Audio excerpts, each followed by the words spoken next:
যুদ্ধ শেষ হয়েও কেন এক সৈনিক নিজের বাড়িতে ফিরতে পারল না? তার শেষ ফোন কলটি কি তার জীবনের সবচেয়ে বড় ভুল ছিল? মা, আমি বাড়ি ফিরছি, তবে আমার সাথে একটা বন্ধু আছে, ওকে কি কয়েকদিন আমাদের বাড়িতে রাখা যায়? অবশ্যই বাবা, তোর বন্ধু মানে তো আমারই ছেলে, ওকে নিয়ে আয়। মা, ওর একটা সমস্যা আছে, যুদ্ধে ওর একটা পা হারিয়েছে, ও এখন চিরতরে পঙ্গু। না বাবা, ওসব বলিস না। একজন পঙ্গু মানুষ আমাদের সাধারণ জীবনে শুধু বোঝাই বাড়িয়ে দেবে।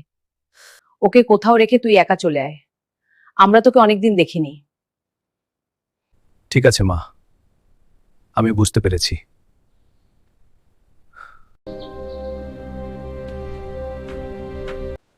ম্যাডাম, আপনার ছেলে আজ সকালে আত্মহত্যা করেছে, তবে যাওয়ার আগে সে একটা চিঠি রেখে গেছে।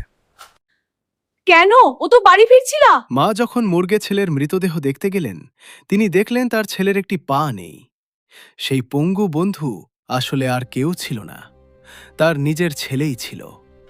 সে শুধু দেখতে চেয়েছিল তার মা তাকে বোঝা মনে করে কিনা। আমরা অনেক সময় মানুষের শরীর দেখে তার বিচার করি, মন দেখে নয়। এই সৈনিকের আত্মত্যাগ যদি আপনার হৃদয় ছুঁয়ে থাকে, তবে কমেন্টে রেসপেক্ট লিখুন এবং চ্যানেলটি সাবস্ক্রাইব করুন। জয় হিন্দ।